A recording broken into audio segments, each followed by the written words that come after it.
don't know about you, but I'm feeling Booker 2022. That was terrible.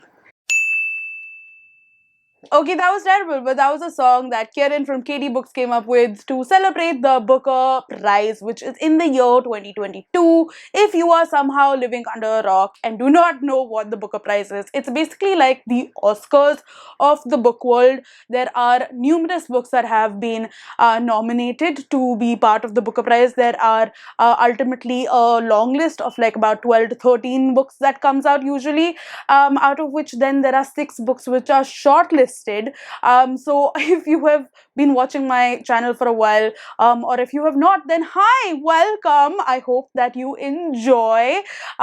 Please consider subscribing if you want, but no pressure.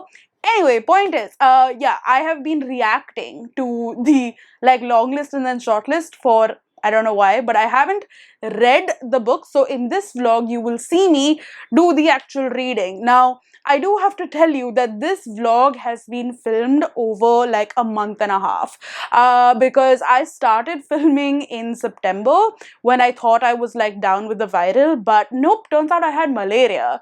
So that was not a good time, but you see me in the throes of that essentially in the beginning, so I apologize in advance if like I'm just like sickly and weird, but yeah, that's essentially what you see me doing. Also, fun fact, I was supposed to be reading the Booker long list before, so this is technically supposed to be that video, which is why you will see a book that hasn't been shortlisted in this vlog, which is Trust by Hernan Diaz, which I was so sure was going to be shortlisted, so sure. But yeah, I started reading it before the shortlist was announced, and I'm just including in this vlog because it's a good book and I think you should know what like I thought of it. So in this vlog, you will see me read 4 books. The first one is Trust by Hernan Diaz. The second one is Small Things Like These by Keegan. The third one is Chats with the Dead or The 7 Moons of Maali Almeida by Shehan Karunatilika. And the fourth one is Glory by NoViolet Bulawayo. All these 4 books are really, really good. I enjoyed most of them. You will see my thoughts on it as the video progresses. I have put timestamps down below as well, I think, in case you want to like move on to a particular book and want to see my thoughts on a particular book. But like enjoy the whole journey. It's quite fun. And also for the people who don't follow the Booker Prize, it's fine. It's not like you need to be attuned to the Booker Prize to like watch this video and be like, because like these are some really interesting books which I think would maybe garner your fancy. What am I saying? No one knows anymore. So let's just move on to like the Smriti vlog version of me. Hello and welcome to me being really sick. I am really sick. I have a really high temperature and have been feeling really shit for the last few days, but I also wanted to like read something, so I asked people on Instagram like what should I read, give me an audiobook that I can listen to, hopefully with like multiple cast narrations, because I like that shit. And a lot of people gave me a lot of different suggestions. However, this one came up, which is Trust by Hernan Diaz, which is a book that I've been meaning to read just generally, but also it is a part of the Booker long list. And I had made these plans of reading the Booker long list, and then like that never kind of happened. So I was like, you know what, why not, let me try. So I started it, and there are multiple parts to this book. So I just finished part 1, and part 1 is apparently a novel, like a part of a novel where we are introduced to the Rasks, whatever. So in the first chapter, we are introduced to Benjamin Rask, and in the second one, we're introduced to Helen, who then becomes his wife. And then what happens from there? And let's just say that I was feeling okay about it, and then in the end, I just got like really invested in it, and now I'm on part 2, and it's like a completely different person, and like the way part 1 ended, I'm just like, are we never gonna hear from these characters ever again? Like what is the point of this one then? Like I don't know, maybe I'm just like talking like too prematurely and I should just read part 2 and like know where like the connections lie and all of that. But I just felt like coming here and being like, cool. But yeah, essentially we're following in the first thing, like Benjamin and Helen are two extremely rich people. Benjamin essentially comes from a rich family, but he's also like very mathematical and like he made a lot of money in like the stock market. And then Helen is like also very intelligent, but also a bit of a recluse like Benjamin. And then they have the sort of marriage, and then things happen which were disturbing. I don't want to say what happened, but the last chapter, I was very upset listening to it. I was just like, I don't like it. But anyway, it was good. I liked it, but now I want to know how they connect with part 2, because, well, we'll see. I'm gonna go now and continue reading and then come back to you once I have thoughts. Hello, welcome. I have finished Trust by Hernan Diaz, and I really enjoyed this book. I think that it was phenomenal in terms of what it was trying to do, and honestly, if you haven't read this book, I would completely suggest that you go in without any like prior knowledge in terms of like what you are to expect from this book, because I think that's what worked for me. Like that confusion in the beginning where I was just like, what's happening? I think that was good, and like I don't know, I just really like that part. And I think what I've realized is that the reason why I really like this book, and I've really liked some other books in the past also, is because they've tackled this idea of like who gets to tell the story and what version of the story is like correct, and which one is like closer to the truth and all of that sort of stuff. So I mean, I remember, what's it called, the Ning Vos, when Tiger came down the mountain, like that was one which discussed it, and then there was another one which I will pop into the frame here because I don't remember which one that was. But yeah, I just really like books when they talk about like this topic and like achieve talking about it through different like sorts of ways. I just think that it's really interesting, and I really enjoyed this one because I thought that Hernan Diaz did a really good job in like terms of like putting these 4 different sorts of like books in one book, and then having very different sort of tones for each of them. So like it felt like very different even when I was reading them, and like that's good because like an author sometimes is able to write in just one type of tone, and like this one was like, oh wow, he can write in like 4 different times. So that's very cool on Hernan Diaz. And then also just I really liked how smart it was. Like there were bits in the book where I was like highlighting it because I was like, wait a minute, this feels like a red herring, and like all of that sort of stuff, which like I really enjoyed. And I just thought that it was really smart also in terms of like the things that it was trying to say in terms of like egos as well as wealth, in terms of generational wealth and like having to make that wealth on your own, and like the things that we do to fit in the society but still like do our own thing to achieve greatness, I guess. I don't know what I'm saying anymore. My brain's a little bit mush thing. But yeah, I have to say that I really enjoyed this one. I didn't know whether I would give it a 5-star, but I think I am, because I think that it's gonna stick with me for a long time, and I really appreciate the writing and the craft. So I don't know if overall I would give this a 5-star, but I think I have to because I really appreciated the craft and the writing. And I just have to say though that I knew the twist that was coming about. Like I knew it in my heart, and I knew it, like I guessed it, even though my brain is addled because of fever. But I figured it out, and I was like very happy with myself. I was like, whoa, my brain's not really mush. It's smart. Anyway, that's that for now. I'm gonna go now and like, I don't know, die. I don't know if you can see, but it's pouring. Oh, whoa. Okay.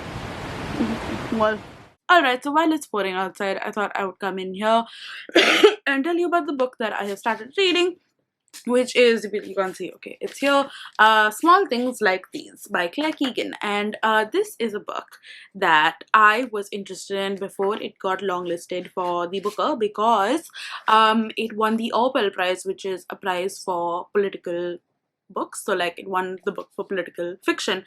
And I thought that this would be longlisted for the Booker, but I didn't think it was possible, because like a lot of people were like, it's too short. But then, well, it's the shortest book that's ever been longlisted. So there's fun fact. I, however, am reading this book and I'm just kind of like, where's the flavor? Where's the flavor in this? I don't taste anything. oh, what am I missing out on? And I think that it also has to do with the fact that like it's just very like sweet so far. It's about this guy who is like a delivery guy of sorts. Like he was like part of this coal thingy, and he goes and I don't know, he's a person, and he delivered coal to like this church, and he figures that there's something sort of weird there, but like that's just like literally like 4 pages out of like the 50 odd pages, 49 odd pages that I've read. The rest of it is just like him with his kids, and like talking about like how he grew up, and like his mum, and how he was sort of like a bastard, and like his five daughters, and like it's Christmas time, so we're here to like get them gifts and stuff like that. So I'm just like, oh, this is sweet and all, but like this is a really short book, so when are we getting to the stuff, the meat of it? So there's that. Also, fun fact, I didn't know till I googled what the Magdalene laundries were, which I think is fair. I'm not Irish. I am not from anywhere close to that area. It's like me being like, hey, do you know what Operation Blue Star is? Like, you not an Indian, you probably won't know. So yeah, it's just like, okay, now I sort of know, and now I am putting two and two things together. But yeah, it's it's okay so far. And I'm like,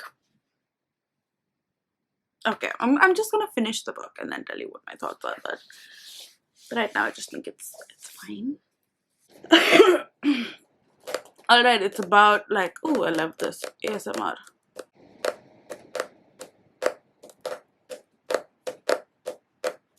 Anyway, I am just like, my fever is breaking as well. So there's that. So if I don't make sense in this video, it's because of that. But I have finished this book and I liked it. I feel like I have to again bite my tongue.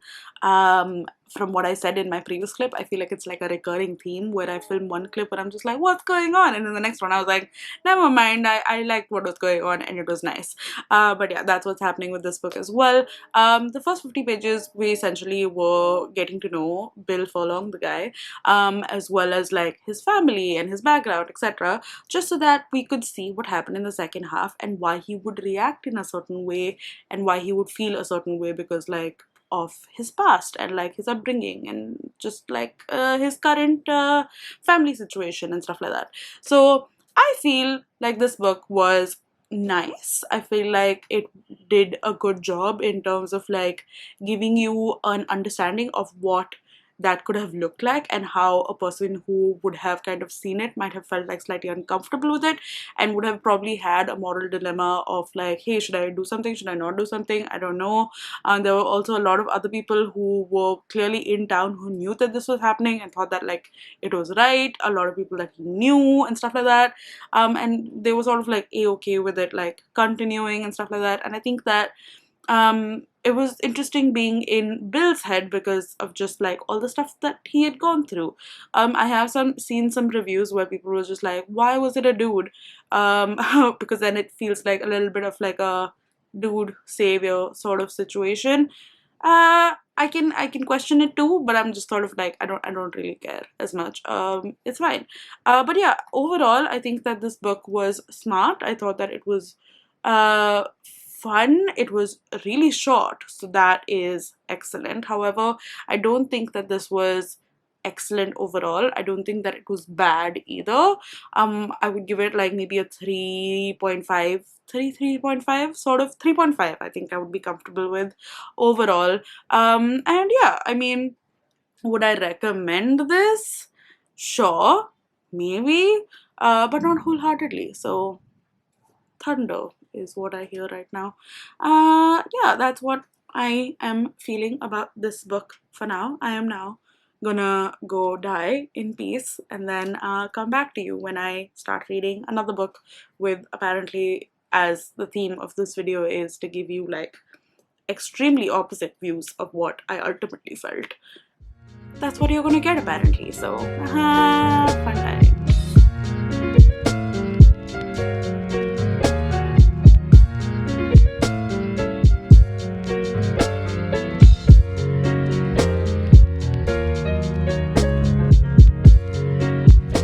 And welcome to, apparently, I think I've been sitting in the same spot for the past few clips in this vlog. All the clips of this vlog, I'm sorry, I just like sitting here. This is a place where I sit and read. It's like comfy and cozy, and then I look out and look at the view and I'm like, so nice. I don't know, I just like sitting here. So I'm sorry that like I'm just vlogging from here. This is what you get because I have malaria, and I've been feeling really shitty. So yeah, like yesterday I basically just slept the entire day because I was burning up. Girl, make it hot. How did that? Okay, you know that song? Anyway, it came into my head right now. Anyway, forget it. I was not feeling so great, so I did not come in front of the camera. I didn't feel like I could mask my sickness, so I didn't want to be a downer. Hence, I took some time away from the camera and slept, but also read. I read this book, which is Chats with the Dead, which is also known as why am I talking in this accent? Also known as The Seven Moons of Maali Almeida, which is well longlisted for the Booker, and it is known like that because it was published in the UK and US as such. This was published in India in 2020, funnily enough, with this title. So yeah, interesting. I had never heard of this book, even though it released in India first, and I think it's because like 2020, like publishers did not like promote books and all of that sort of stuff. But it's a shame because I'm really liking this book. It's basically by this Sri Lankan author, and we're following this guy called Maali Almeida, who is a war photojournalist. This is set in like the 90s, early, like late 80s, essentially, like, yeah. And where he basically wakes up and discovers that he's dead and that he is in like this in-between sort of thing before he goes into heaven or like moves on. And he has 7 moons to essentially like come to terms and like fill in all the applications and like get his ears checked. I don't know, it's like a whole thing. But yeah, it's interesting because like basically they've made the in-between seem like this very like government, like, I don't know, if you've lived in South Asia and you've been to like a government office or like an SBI, it feels like that, like, you know, like it just, yeah. So yeah, so it's interesting. And then he was murdered, so he's trying to figure out why he was murdered and who murdered him. But also he has like these photographs that could basically tumble the government, and yeah, so he's trying to get his lovers, who are cousins, like a girl and a guy, to like get those photographs so that and like publish them so that people can know what is happening. And yeah, so that's essentially the story. It is really interesting. I am tabbing it like crazy, as you can see. I really like the way he writes and the sort of things that he's saying, because I think he's funny in certain ways, but he also like has this South Asian culture thingy where it's very like bleak. Like Maali Almeida as a person is a very bleak person. So let me try to give you an example of that. Yeah, okay. So for example, this is a line on page 200. It says, "You want to ask the universe what everyone else wants to ask the universe. Why are we born? Why do we die? Why anything has to be? And all the universe has to say in reply is, I don't know, asshole, stop asking. The afterlife is as confusing as the before death, and the in between is as arbitrary as the down there. So we each make up stories because we're afraid of the dark." Yeah, and I really like it. I'm just like, yeah, buddy, I feel you. Like that darkness, I feel it in my heart too. If you hear any like sounds in the background, we are in high festivities here in Maharashtra because of Ganpati, which is a festival where we have the elephant god that we bring into our house and then submerge into water after a few days. It's fun. Anyway, yeah. So anyway, I'm really liking this. This is what my thought process is. I do have to say though that I felt like a goddamn detective because this book is divided into like 7 moons, like the 7 chapters, and each chapter begins with like this one quote sort of thingy. And the first quote for the first moon was "Father, forgive them, for I never will" by Richard de Zoysa. And I was like, who is this guy? I like what he said. And I googled him, and basically I figured out that he is very much could be the, I mean, he is, now that I've done more research, is like the inspiration for Maali Almeida, because this is a guy who was killed in 1990, and he was a journalist, and he may have been gay or bi, and like, yeah, he was interesting. So yeah, that's basically the inspiration of this entire like thing, Maali Almeida and Richard de Zoysa. And yeah, I'm liking this book quite a bit. Today, however, is going to be the Booker Prize shortlist announcement. So now I'm gonna zoom through the rest of it, which is about 200 pages. So I'm just gonna sit here essentially in the place that you've always seen me sit, and read, and hopefully not die.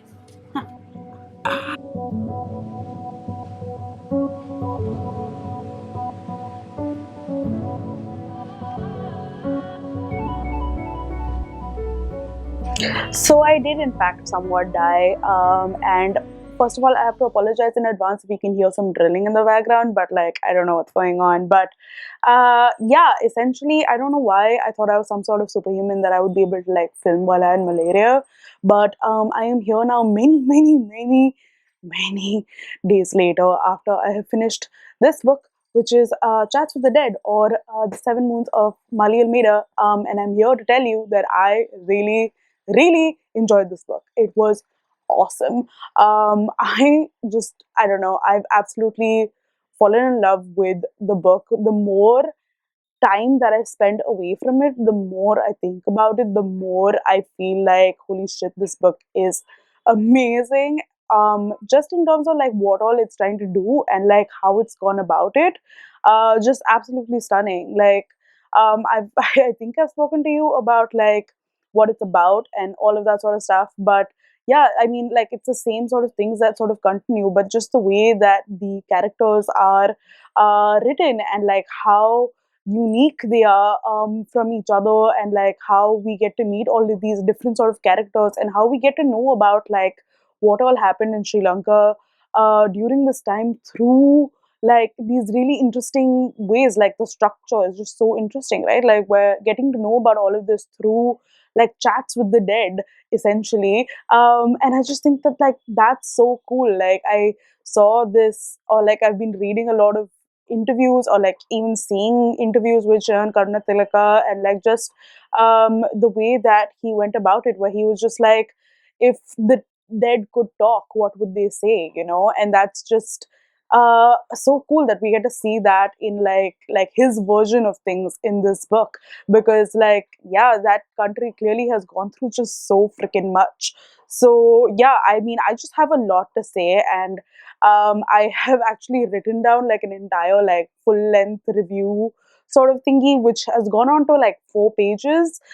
So I'm thinking that like I can't say all of this to you on this like vlog, because then it'll just be like a really, really long vlog. So I'm probably gonna do like a separate review for this book. So like I will link you to that where I talk about it in like greater detail. So I'm sorry that like I'm making you watch two videos instead of one, but um yeah, I just have like a lot of thoughts, and I just really, really, really like this book. I think that it is one of the smartest books that I have read, and I truly appreciate it for like all the things that it has made me learn. And yeah, like if you are a fan of like Salman Rushdie, I think that this would be like your next thing. I think I saw Kieran from like KD Books say something, and I don't know, I could have like dreamt this, but like I think he said that this is the new like Salman Rushdie Midnight Children sort of situation, and like I completely agree. Like this is just absolutely amazing. What a read. Jesus, please, like I just want this to win the Booker. I haven't read any of the other books, but like right now, I'm just like, give it to it. Just give it.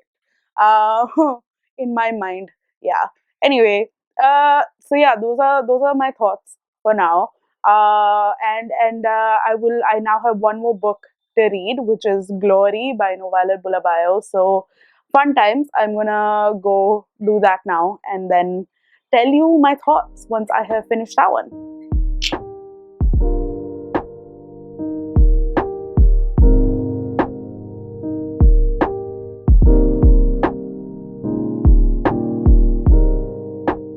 Well, hello. It has been honestly a hot minute because I have been struggling with reading the next book for this vlog, which is Glory by NoViolet Bulawayo.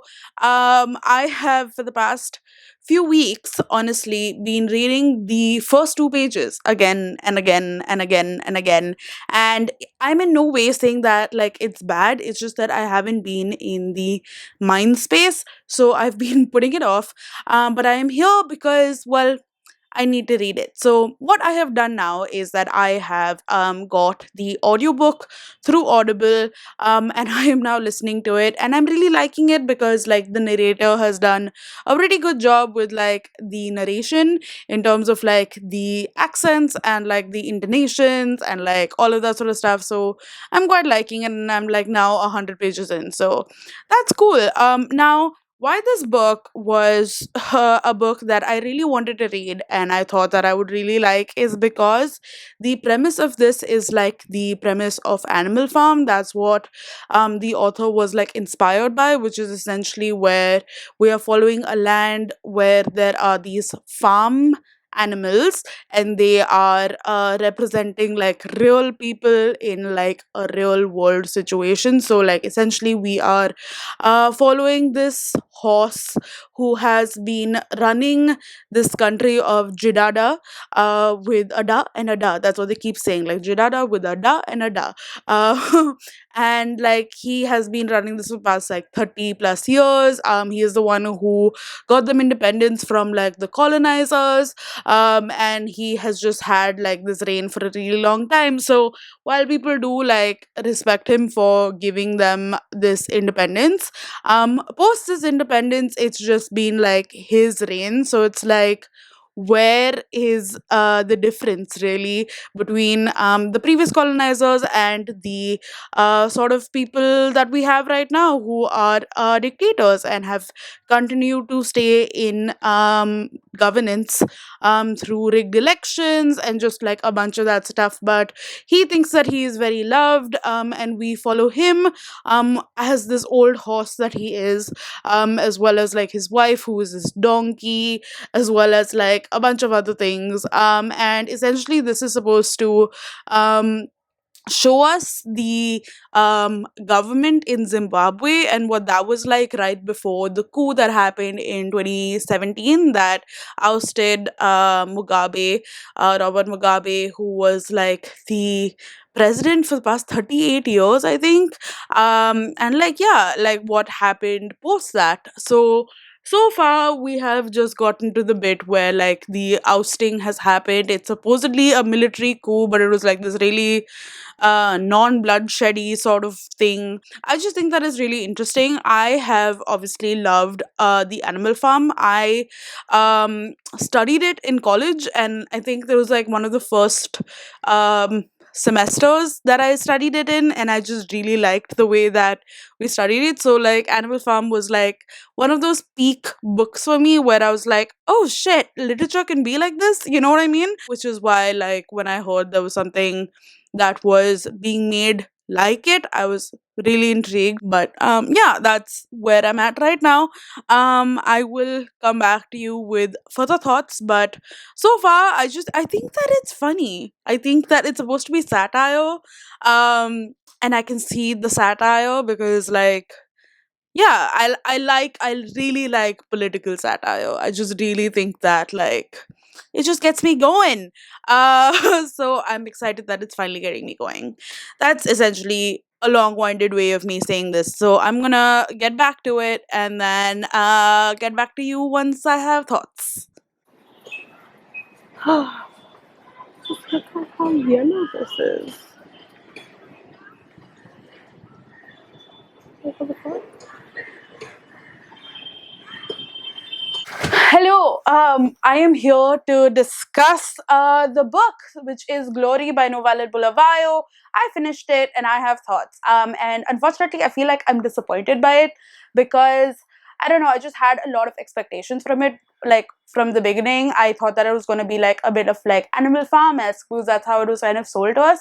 And I don't think that you need to sell people on this because if people have read Animal Farm, you will think that it is like that because in Animal Farm the animals behave like farm animals but like an elevated version. So like for example the horses are still like tilling the land, whereas in this the horses aren't. They are like flying in private jets and like they're vendors and shopkeepers and teachers and stuff like that. So there was no like need in my head for the animals to be animals, you know what I mean?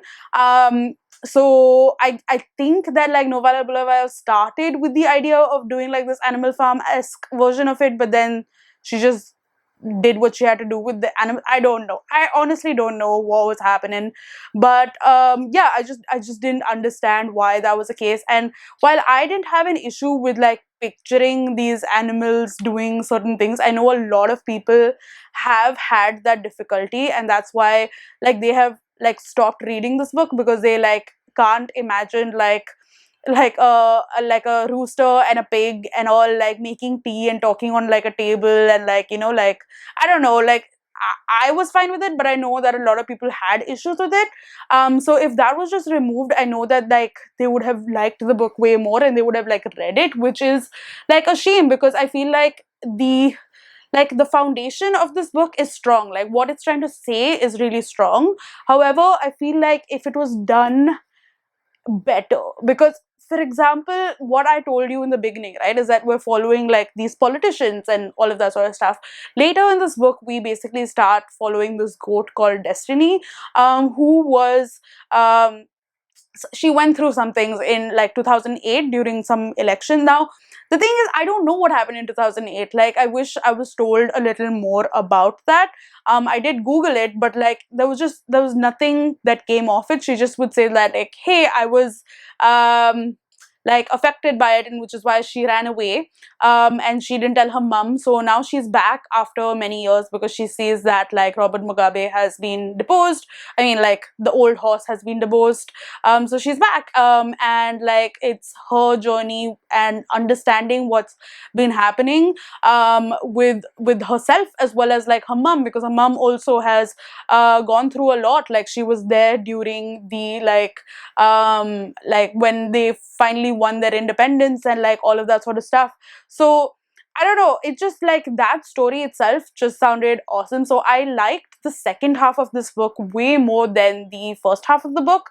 Like the first half of the book, I have to say, like it's really funny, right? Like there's some parts which are just like really satirical, and I have to say that she did a really good job with that. But I just wish that it was structured in a way in which we like sort of got more, it was more cohesive. I don't know, I don't know if you get what I'm trying to say, but it just felt very disjointed. And I wish that we got more like I was talking to someone about it on Instagram who has also read the book, and like I just like that's what we were saying. We wish that it was about destiny, and through destiny we understood like so much more, maybe. Because I feel like that would have really like brought things up, and like I feel like I wish I got to know more about these people and like all of that sort of stuff. Like it was really cool, like certain things that happened in the end. Like I was just like, oh my god, like I was really like, fuck yeah. And there were moments where I was like, oh shit, really upset and all of that sort of stuff. But yeah, I mean, this book is great in the way that like it really gave you an understanding of how like oppressive regimes are like. So like there were lots of things that like I could see were happening, like for example in India, and I know is happening in other countries as well. So it just goes to show that like, you know, like this sort of stuff is unfortunately there around the world. And like you have to stand up and like try to make the change and all of that sort of stuff, but how difficult it can be, I don't know. I'm just going on to this weird political rant now, which I don't want to do. So I'm just gonna leave it there. Just say that like I think overall teensy bit disappointed, so maybe like 3.5 stars overall for this book. So overall in this vlog I have read 4 books. The first one is Trust by Hernan Diaz, which honestly, now that I think about it, I'm gonna give it a 4.5 star because I haven't thought about the book as much after I finished reading it. However, the next book that I read, which I said I was gonna give a 3.5 star, I think I'm gonna give like a 4 star or maybe a little more, which is Small Things Like These, because I have been thinking about that one a lot, and I've really like I'm starting to understand how smart and like clever it was, and how like good it was for like the things that it did in that short period of time. So yeah, I think that's like definitely a 4 star. So, and I would sort of recommend, I think. The next one was 7 Moons of Maali Almeida, which I gave a 5 star because it's amazing. And then Glory by NoViolet Bulawayo, which is a 4 star, no, 3.5 star. But yeah, that is that. In the next vlog, which I am going to be like starting ASAP, I am going to be reading O. William, as well as My Name is Lucy Barton by whatever the author's name is, Elizabeth Strout, yes, as well as Treacle Walker and The Trees. So those are the 4 books technically, again, that I will be reading for that vlog, which will complete my journey of reading the Booker shortlist. So yeah, that's all for this video. I hope that you enjoyed. If you did, then please do give me a thumbs up and follow me if you have not already. Hit the bell icon and all of that sort of shiz. And comment down below and tell me if you have read these books, if you want to read these books, what are your thoughts, etc. And I will see you in my next video very, very soon. Bye!